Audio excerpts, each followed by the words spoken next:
Great to see everybody out there. Good morning, everybody. It's great to see folks out there. Good to see Good morning. Our panelists, our worship leaders joining here. Arif, I see you with us. Hi, Arif. I see Ruth and Lauren and Susan. Good to see you all. And Karen. It is particularly good to be together today. I'm so glad that each and every one of you is here. There are folks joining us in our typical Zoom way, but also live on YouTube. Thanks for making your way to our service this morning.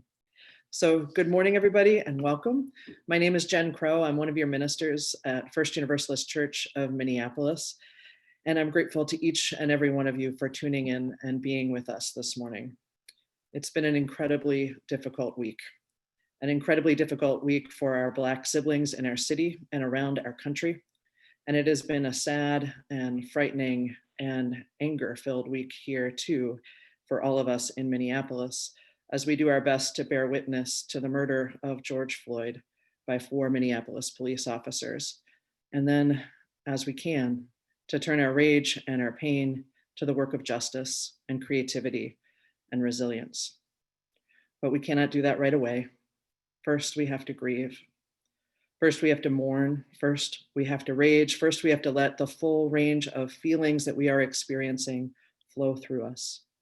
And then when we are ready, we will be about the work of resilience, creativity, justice. So I want to remind us that this moment that we are in is not about a single moment in time. This moment is rooted in 400 years of history of racism and white supremacy culture here in the United States. It is part of the DNA of our nation. So what we are experiencing right now and what our Black siblings are experiencing is pain and racism and white supremacy that goes back for hundreds and hundreds of years. This pain is deep and it is generations old. Here in Minneapolis and around our country, we are saying we can't breathe. Racism and white supremacy culture are killing all of us. We can't breathe. Racism and white supremacy culture is killing our bodies. It's killing our spirits. It is killing our humanity. We all have work to do. Each of us has different work to do. White people, Black people, people of color, brown folks, indigenous folks, multiracial people, we all have our own work to do right now. And some of it is different and we need one another. We have a lot of work to do about learning about racism and white supremacy culture and unlearning it, about learning the ways that it has taken root in ourselves and in our systems, and in doing all we can to dismantle it and to heal. So we are saying together, as a community of communities here in Minneapolis and around the world, racism and white supremacy culture is killing us all, and we can't breathe. So if you have joined us before, you know that breathing is central to what we do here together. We can't breathe right now, and we have to breathe. So I'm going to invite you to join with me if you're able, or in whatever way you are able, in 3 deep breaths. So I'll invite you to make yourself comfortable the way that works for you. I'm putting my feet on the floor and putting my hands on my knees. Taking a moment to let my shoulders roll up and drop down, to open up my chest so my breath can go deeper. You might want to close your eyes or soften your gaze if that feels safe to you. And then what I'm going to have us do is go through 3 deep breaths and 3 slow inhales together. You can do this in your own way, whatever feels right. I'm going to breathe in deep and full. Hold it for a beat, and then exhale so slowly.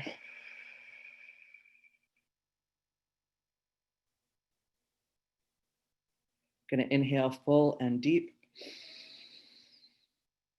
all the way into my belly, and hold it. And then exhale so slow.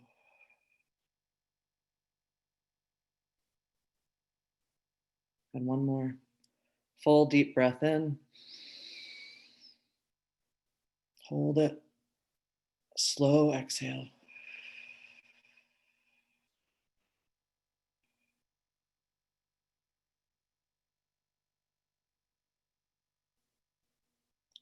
We're settling our bodies, settling our spirits, regaining our breath together. So friends, we gather today welcoming our church members and friends, but also welcoming folks to our community from all over the country and all over the world. I want to say a special thank you for those who are joining us from outside the Twin Cities today.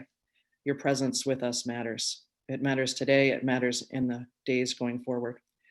In these times when people have been streaming into our city at night, wishing to cause us harm, it matters to have you here with us, people with caring and open hearts who are with us in the struggle.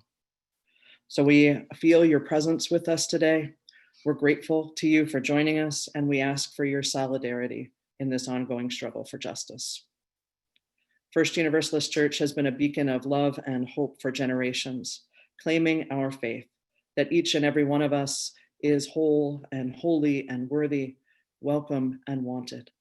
Each of us in our full kaleidoscopic beauty is welcome and wanted here in this world, in this community.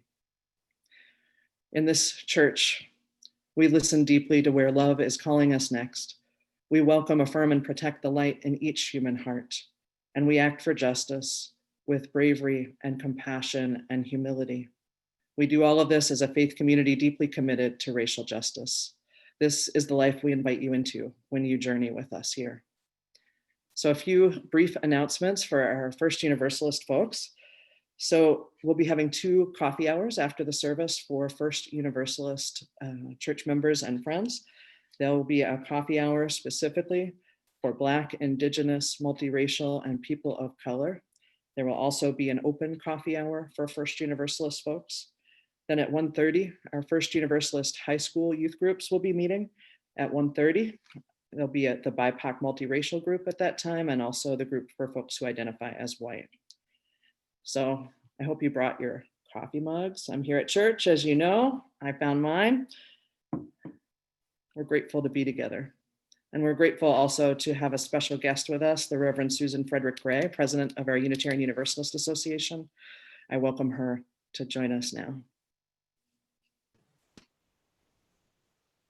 Thank you, Jen. Dear ones, members and friends of the First Universalist Church of Minneapolis, I'm here today, first of all, to tell you that I love you, that I'm holding you and your city in my prayers. And I bring with me the love, the prayers, and the solidarity of your Unitarian Universalist siblings, your larger faith community, who are holding you in this morning and praying for you, for your city, for the safety, well-being, and courage of your community. I am so proud of the work that your congregation is doing and has been doing on anti-racism, the ways that you are showing up. I welcome folks who are tuning in from places all over the world to be a part of this service. Across the United States, many cities are in the midst of protests as Black people who are facing the most deadly impacts of the COVID-19 pandemic are also facing down unbelievable militarized violence at the hands of the state. And that includes your people and your city. What we hold in our hearts as we gather this morning, cities across this country.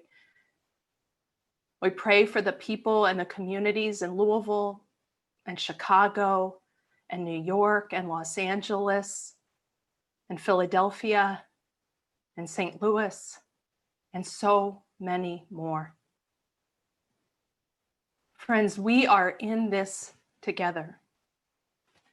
We have to be in this together. I am with you. And your UU community is with you for the long haul. I pray especially for Black Unitarian Universalists and for Black people across this country. I pray for your safety, your lives, your families, your loved ones. May you be held in the all-pervading spirit of love that never lets us go. May you feel its strength and its tenderness in this time.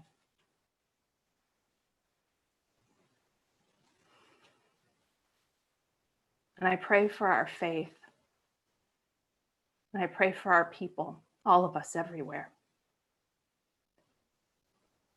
This is a defining time, and how we show up in this time will define who we are.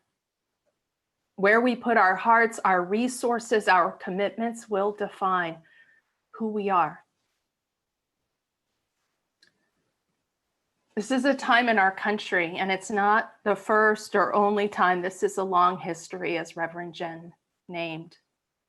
But this is a time when so many insidious forces seek to divide us, where we are witnessing so clearly and undeniably the brutal, deadly system of the state that is necessary to keep such widespread disparity, such racial and economic inequality and oppression in place.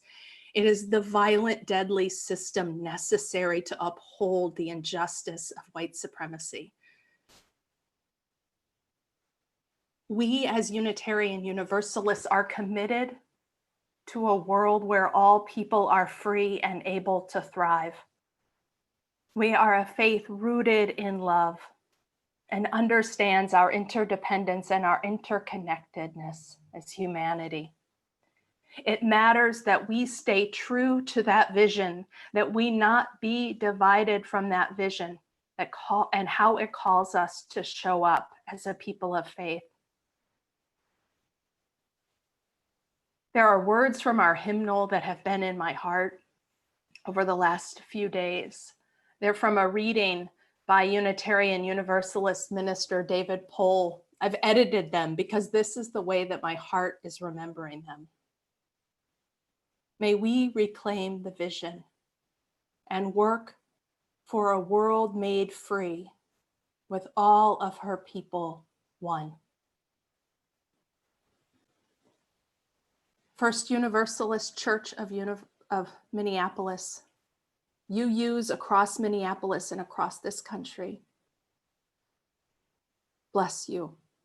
Love and courage and power and strength abide with you. May justice be born in your city and throughout our country. May you in Minneapolis feel the strength of your sibling UUs across the country who are praying for you and who are showing up in their own communities to be in solidarity and to combat the oppression of police and state violence, showing up for Black lives, showing up for racial equity and justice, showing up for love and for peace in our world. May the love that never lets us go hold us and give us strength and courage, hold us together and hold us fast to our deepest values and to a vision and the work of making a world where all are free.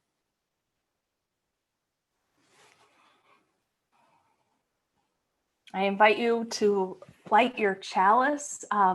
So I have my chalice here, and I invite you, if you have a chalice nearby.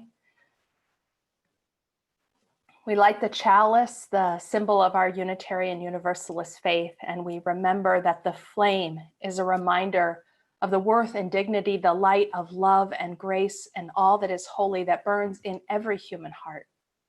And the cup is a reminder that we make that light strong through our commitment to one another, through our communities and our interdependence. So let us bring our chalices together.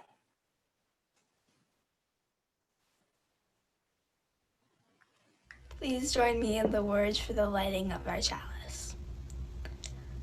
Love is the spirit of this church, and service is its law. This is our great covenant, to dwell together in peace, to seek the truth in love, and to help one another. Good morning.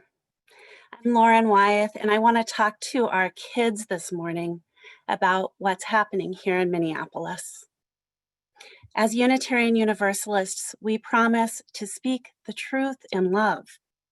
And sometimes the truth we have to speak about is very sad or very complicated or scary or unfair. But we speak the truth in love anyway, because the truth will set us free. We are talking this morning about George Floyd. George was a 46-year-old Black man who lived in our city. His friends called him Big Floyd because he was 6.5 feet tall, really tall.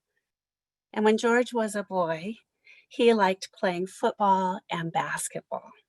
All through his life, George tried to help others by being a good and generous friend and by accepting others just as they were. On Monday, George Floyd was killed by a white police officer in South Minneapolis. The police officer was arresting George because he thought that George had used fake money in a store. George was made to lie on the ground, face down, with handcuffs. And then the police officer knelt down and put his knee on George's neck. And George told the police that he couldn't breathe. Some people who were nearby tried to get the police officer to stop hurting him, but the other police officers who were there, they didn't help. Even worse, they prevented anyone else from helping. And the police officer who was pressing his knee into George's neck, he didn't stop, and George Floyd died. Why would the police do this? In our country, so many Black people have been killed by police officers.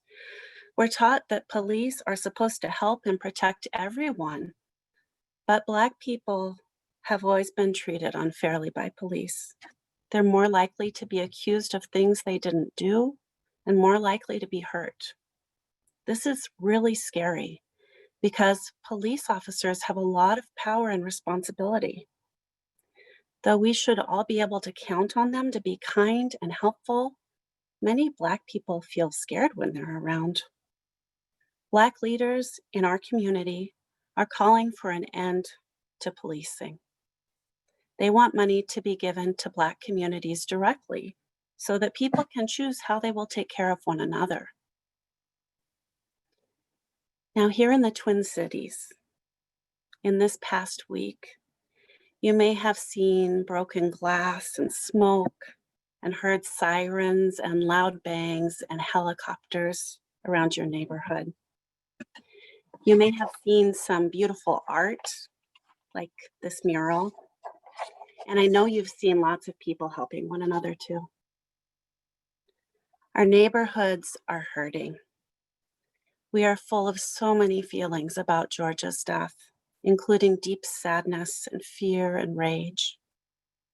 Ever since George died, lots of people have been protesting what happened.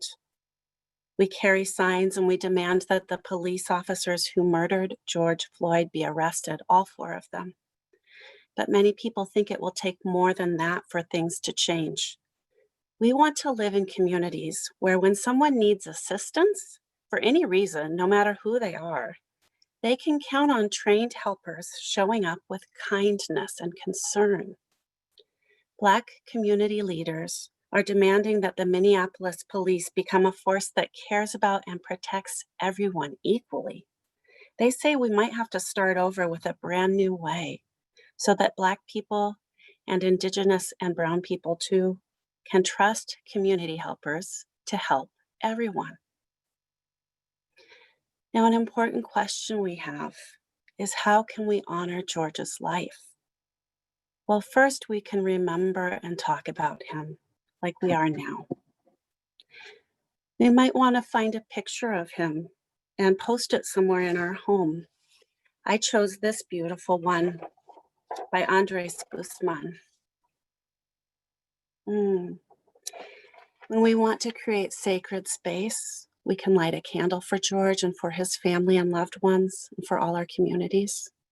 We can say a prayer of hope that George's loved ones find comfort and that our communities find justice.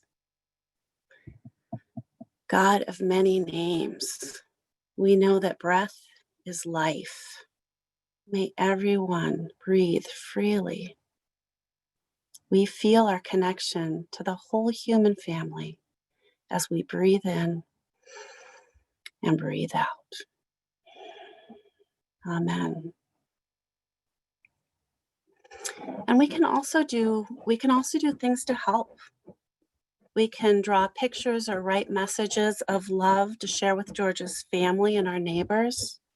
We can make signs that say justice for George, or we can write Black Lives Matter in chalk on our sidewalks. We can write letters to our mayor and our governor telling them about the kind of communities we want to live in. What happened to George Floyd and what keeps happening to Black communities in our city and our whole country is terrible and wrong. Whenever you have any questions about it, you can speak to us, and we promise to speak the truth in love. Knowing hard things is still easier than having questions that we can't ask or feelings that we can't express. If you're angry, it's okay to stomp around and yell. And if you are sad, crying might help. And kids, if you're feeling scared, I hope you will let your grown-ups know so they can help you feel calmer. And I promise you this, we adults will work as hard as we can to fix these problems by taking care of ourselves, by taking care of you, by keeping our hearts open even when they're broken, by lifting up the voices of our wise Black leaders and listening for what love is asking us to do. We love you so much, and our love for you is why we are so determined to build a better world. So dear ones, now we get to hear a song. We get to hear a song called Ubi Caritas by Ola Yelo. It calls for us to practice love and mercy with a sincere heart, because as the song says, we will find the holy within, among, and beyond. Our choir has been working on this piece for over a month, practicing, learning, recording. And Tina Wade, one of our choir members, then spent over 50 hours editing the video to make this collage of voices. Thanks to Tina. Thanks to our beautiful choir and to our director of choral arts, Randal Buikema. Let our soul be soothed.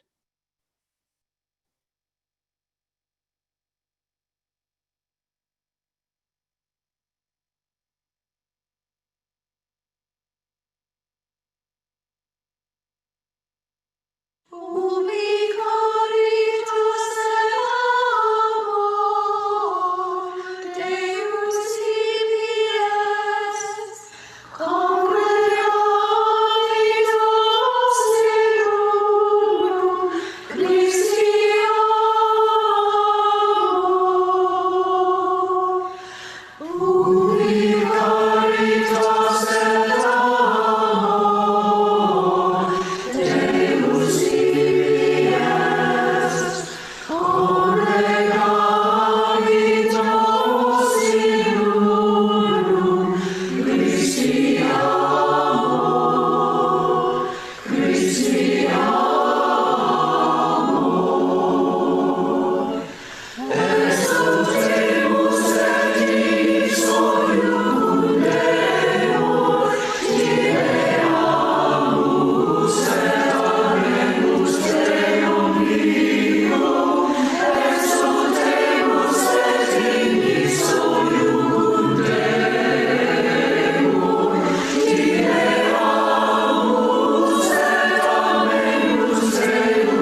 Thank you.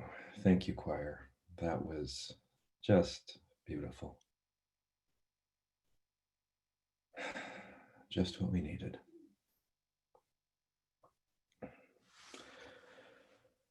Friends, I invite us now into a time of prayer, of centering and of meditation. And so, as we enter this time, I invite you to put down what you're holding. Perhaps including the computer keyboard. And let yourself be here. You can take a deep breath. Let your shoulders roll back and down. And breathe in and out. This good breath that connects us across all time and space. Breathe in and out. This breath that makes us one.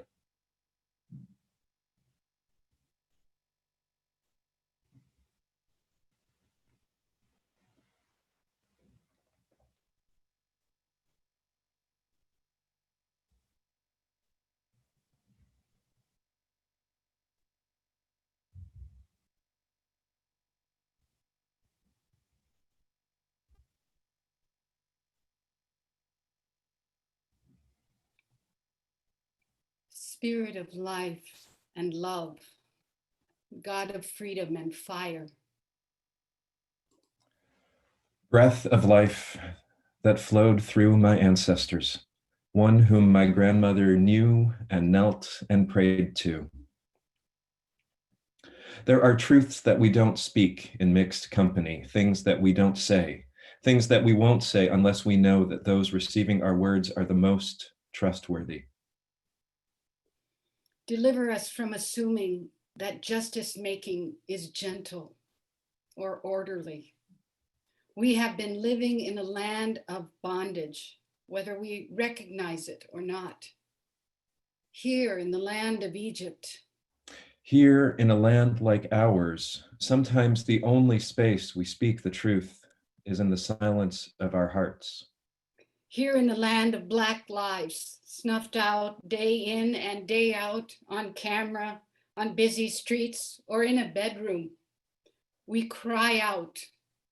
We cry out with grocery carts flung against the barricades. We cry out in Zoom meetings. We cry out with posters and raised fists. We cry out while the fires rage and the buildings fall. We cry out for our children, our Black, our brown, our white children. We cry out and bring food. We cry out and bear witness. We cry out with brooms and trash bags to pick up the refuse from all the prayers strewn across the city streets from the night before. Here in this space of silence, we give voice to what we really feel. What we truly feel is rage, is a longing for the sharp knives of judgment to be wielded for justice to cut out the heart of white supremacy, to cut out a system that takes our breath away. We have cried so many tears, our throats are raw, and hope of a promised land is all but gone. It's the same story over and over again and again, and nothing seems to change. The bended knee to the powers that be, worshiping capitalism and white supremacy. Some of us have been conditioned to turn away. Egypt is comfortable and advantageous. Some of us are buckling under the weight of the knee on our necks. Some of us can't breathe. Some of us are confused. Some of us are steadfast. Some of us are scared. Some of us are angry. Some of us are numb. Some of us are rageful. Our sorrow brings us to our knees. This has been happening for as long as our ancestors had breath to tell us their stories, our Black and brown and queer bodies brutalized by the state, these tears have been flowing for generations and they flow still. But here we are in the midst of the fires, aching for a way forward. And so we pray. Breath of life, God of my ancestors, help us to give voice to the scream of rage and pain and frustration that has been building and building and building for so long. Spirit of life and love, propel us into a new exodus. We only need a few essential things for the journey: a loaf of bread, a hand to hold, and a willingness to follow the covenant we repeat every Sunday. To welcome, affirm, and protect the light in each human heart. To listen deeply to where love is calling us next. To work for justice with humility, bravery, and compassion. And to commit our lives to racial justice. On this morning, our hearts aching and exhausted, we name our fears, our concerns, our confusion, our anger, our rage, and our sadness. As you are so moved, you can name your sorrows, your concerns in the chat box, in the Zoom meeting, or in your YouTube feed. Or if words are just too much to speak this morning, simply hold these concerns, these sorrows, this rage in the silent sanctuary of your heart.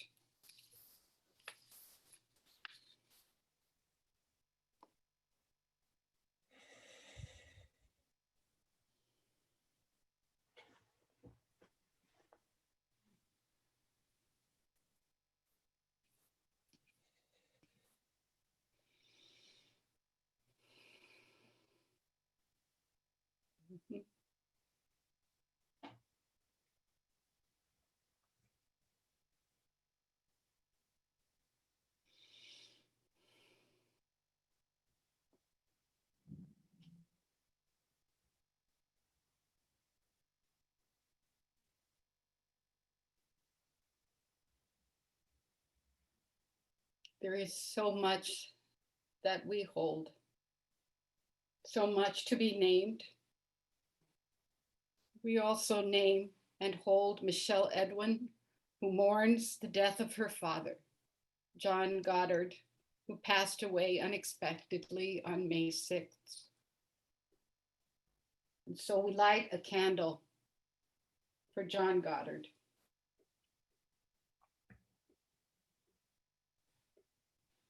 We light a candle to acknowledge all those with us today who have lost someone during this pandemic. The heartache is great.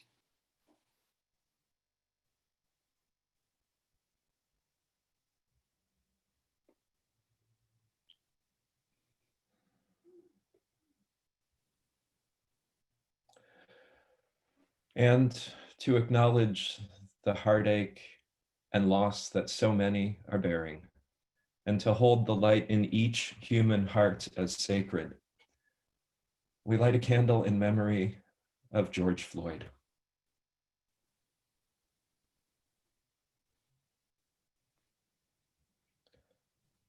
And we light a candle in memory of Tony McDade.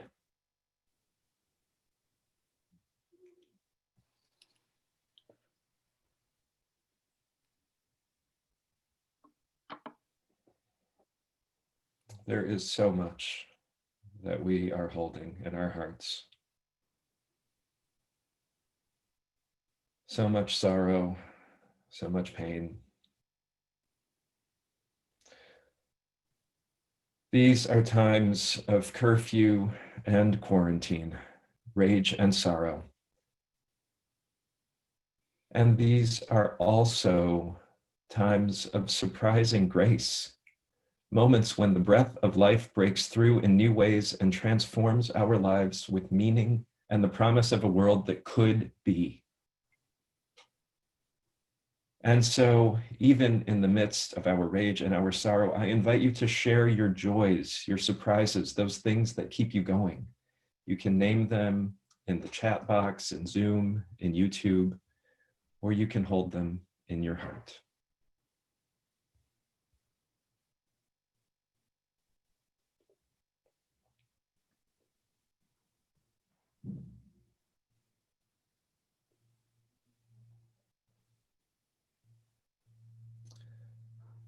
Yeah, all the ways that people have come together in protest, to demand justice,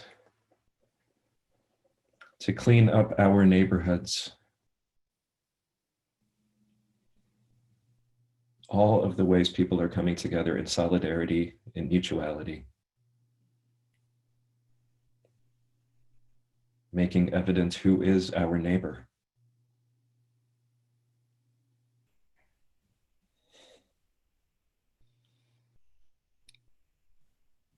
May the grip of addiction be loosened. May the weight of oppression be lightened. May grief be shared. May joy break through, and may love make every suffering bearable for us all. Amen. Amen.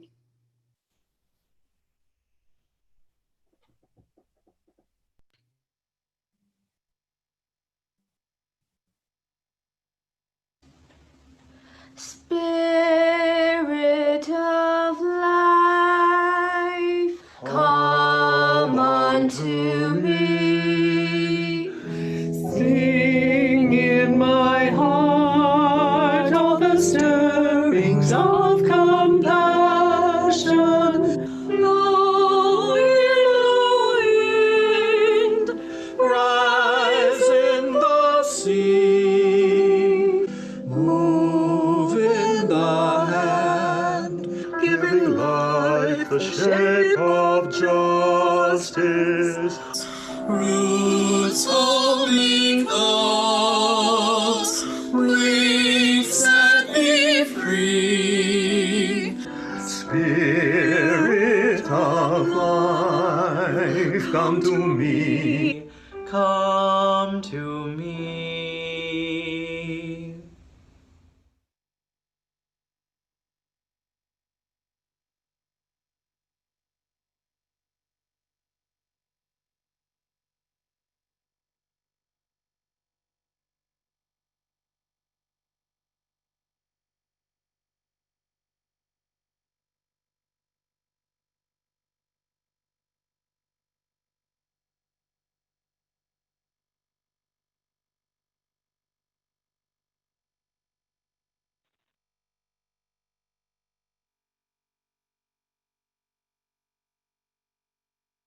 Good morning.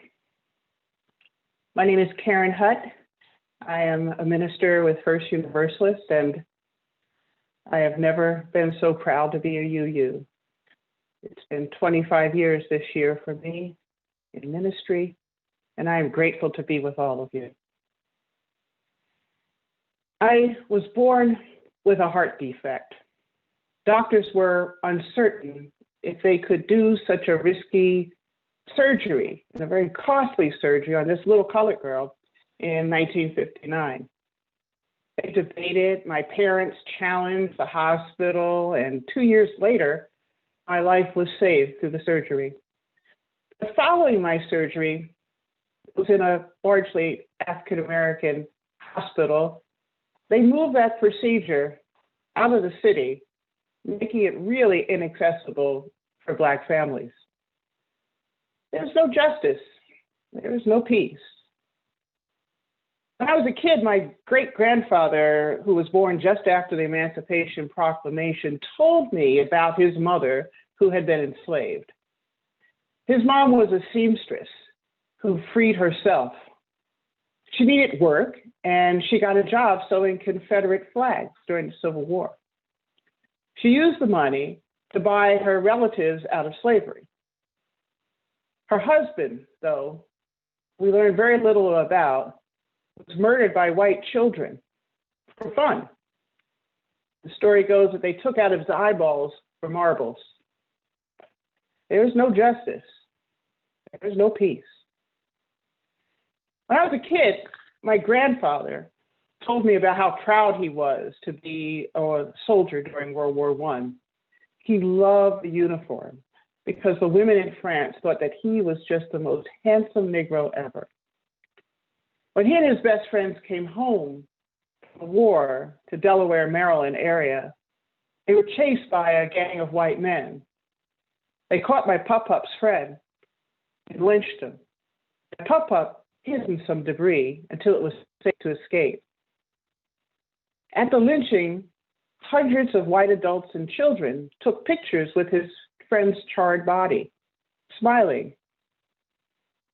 And then chunks of his body was distributed to the many that sought them to put in what was called a nigger jar. There was no justice, and there was no peace. When I was a teenager, I was a popular, mischievous, smart aleck kid who took lots of risks with the boys. We sat on the chains between the subway cars in Philadelphia, sitting on them while the train was moving 80 miles an hour underground. We jumped on the back of public city buses and held onto the ledge to ride to the next stop. We asked adults to buy us Boone's Farm apple wine at the state store. And the cops would always come on these incidents, and I couldn't run very fast, so I always hid underneath the cars. All the boys were eventually arrested or beaten, at least once by the police in their early years, and many, many, many went to juvie. There is no justice. There is no peace. When I was a young adult, I took a boat to work on an island in the Boston Harbor with Black and white kids from South Boston High School. We were teaching them leadership skills using the ropes course and environmental science as a metaphor so they could go back into their school during the height of racial violence during the busing crisis in Boston in the early 80s.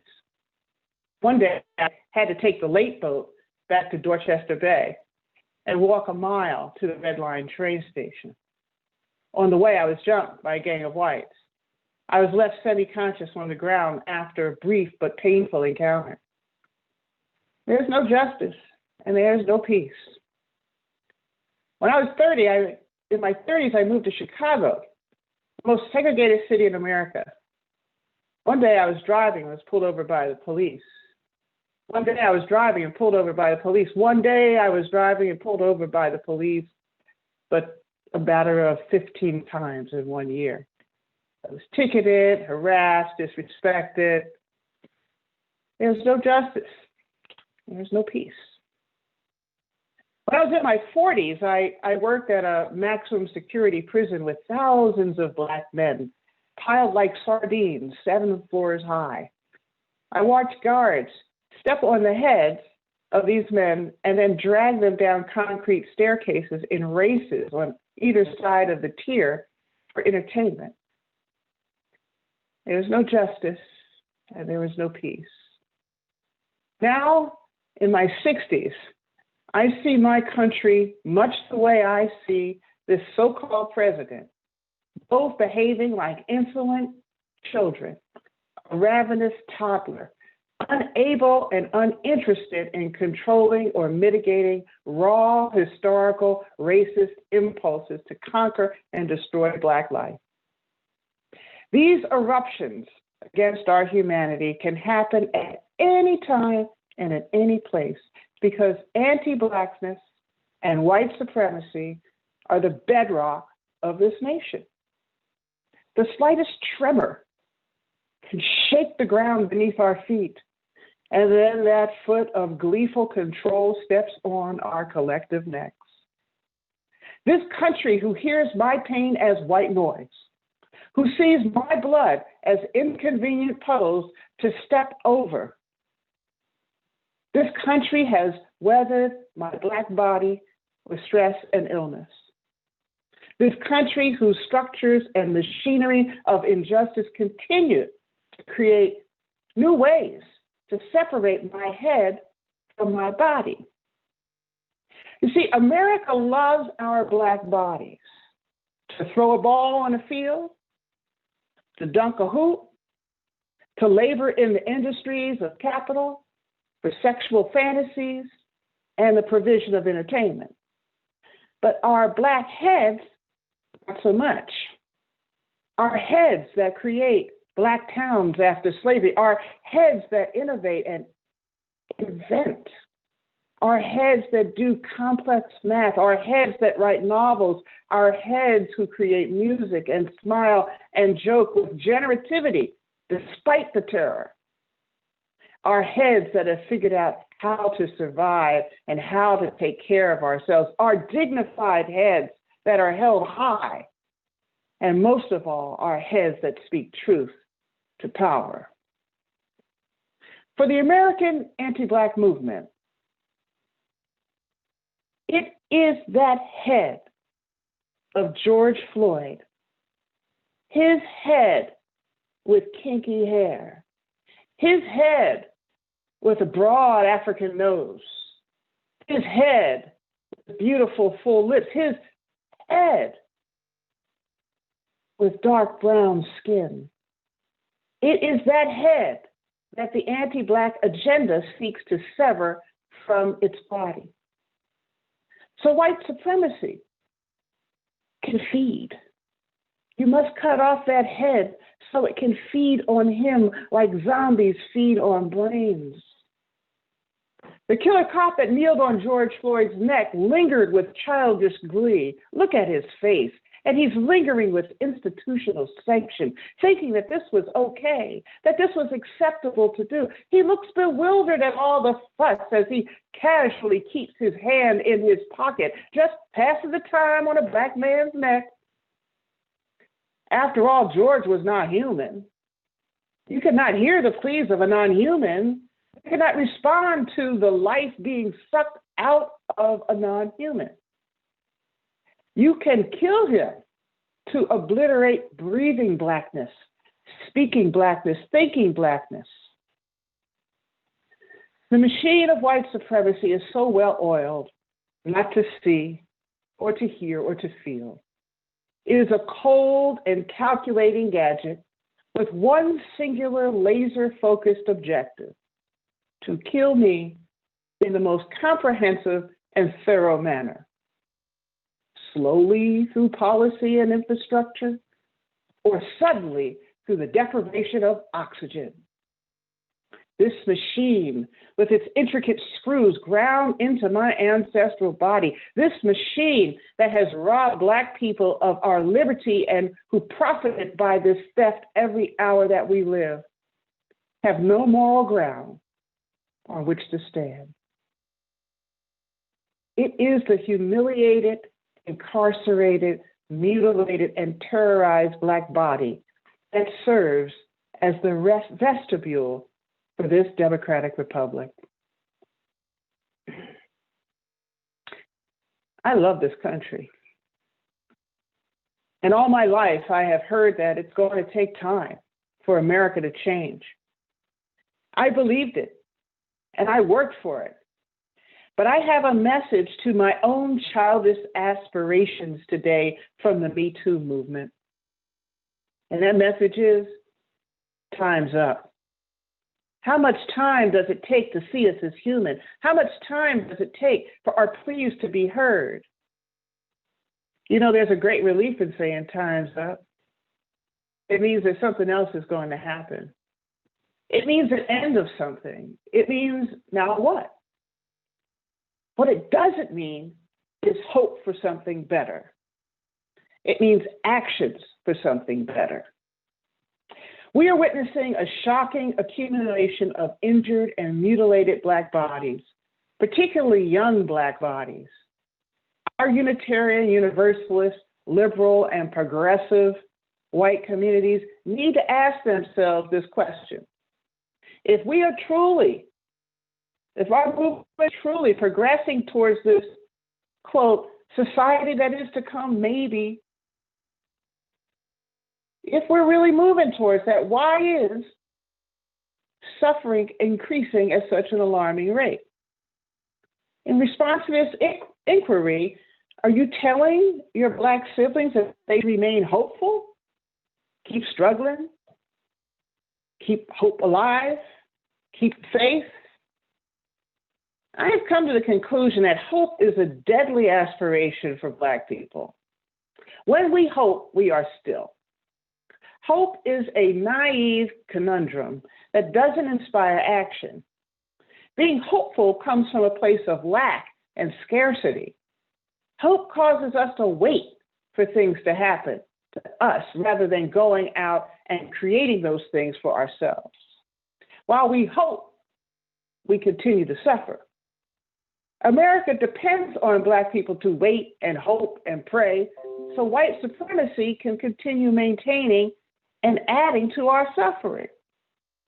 My great-grandfather hoped, and he and my family taught that during the uprisings, taught me during the uprisings in 1968, that the political arithmetic of this country wants us to hope while it's saturated with violence.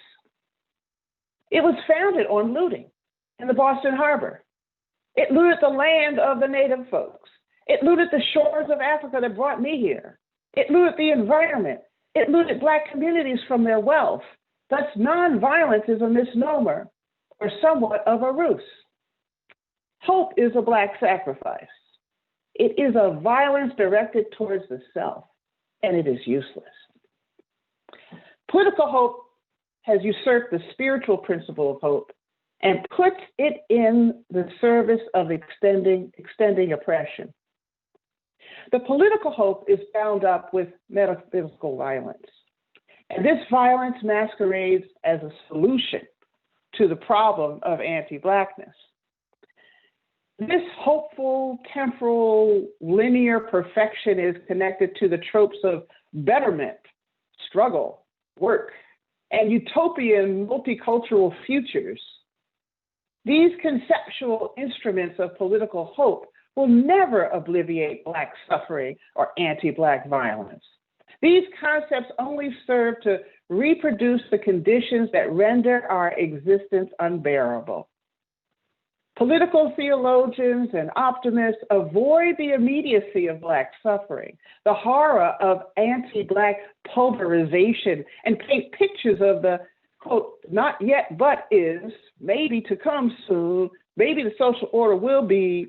Political hope becomes a vicious and abusive cycle of struggle. It's like putting a circle around an idea or an object. The idea might be Black freedom. It might be reparations. It might be justice or relief or reprieve or redress or equality. Putting a circle around that and then making it inaccessible because it doesn't really exist. Those with political hope propose a collective enjoyment as an answer to Black suffering. They point to finding the joy in the struggle, the victory in the toil, and the satisfaction of symbolic action and the singing of songs from enslavement.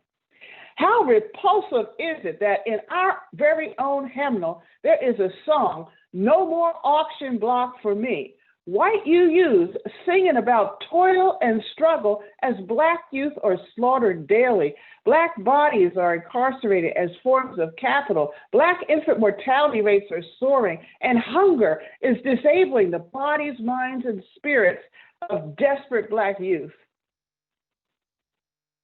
These conditions are deep problems, and singing spirituals does not address the terrifying fact that the world depends on Black death to sustain white life.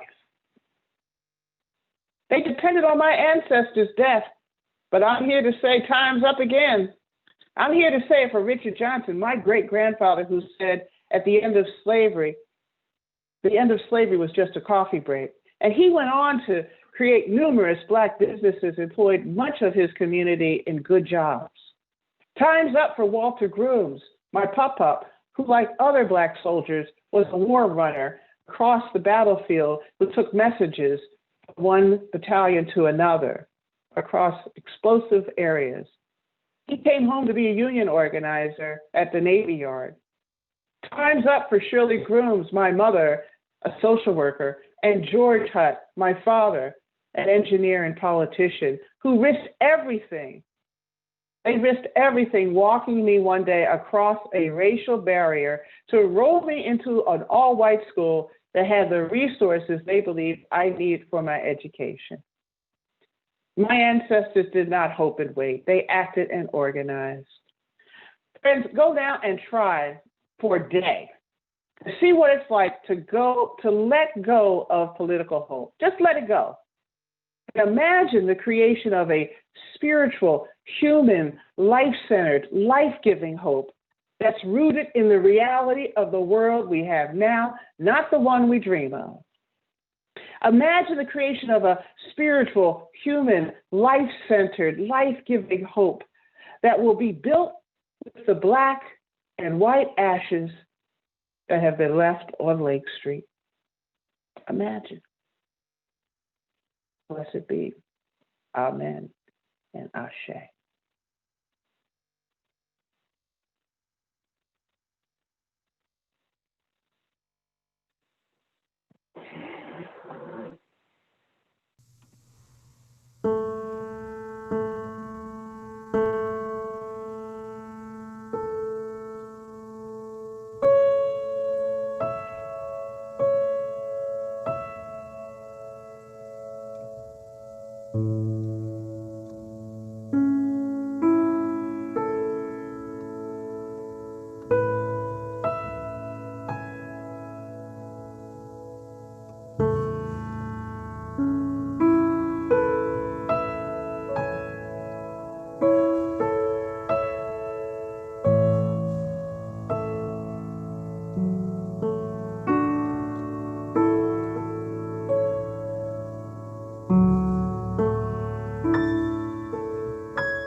Thank you for that, Karen and Franco. Thank you for your powerful ministry, for that music. Thank you for the stories you dared to share, for your broken open heart, for the call to action, and the call to let hope go as our guiding force. We need something more right now than hope. So on this day when hope is not what is with us, what can we hold on to? What can we hold on to? What can we lean into? What rituals can hold us, can remind us of who we are and the world we can create? My heart has been traveling back in time this week, through the generations of struggle, through the communities who have tried to create the world that we have been dreaming about for so long, where finally each and every person is seen as whole and holy and worthy, valued, wanted, welcome. So my mind and my spirit have been traveling back in time, back to the year 1923 over in Prague, back to the Unitarian minister Norbert Čapek, who at that point and through those years was able to create the largest Unitarian community in all the world at that time, was able to create a community of unity and purpose that believed in freedom, believed in the beauty and importance of each and every human being, that welcomed different experiences and identities and expressions and perspectives. And there in that community, Reverend Čapek knew that they needed a ritual to symbolize how they were together, to bring them together in unity and purpose with all the different perspectives and identities and beauty that each person brought. And so he developed the flower communion ritual, where he would invite folks to bring a flower with them, to bring it to the altar, to create something together they never could have created alone, to see the beauty that each person brought, and then to take beauty with them as they left. I've been thinking not just about this flower communion ritual, but I've been thinking about the many, many places you never expected it, that it has been practiced. I think about Čapek, who was swept up by the Nazis and taken to the concentration camp of Dachau. His message of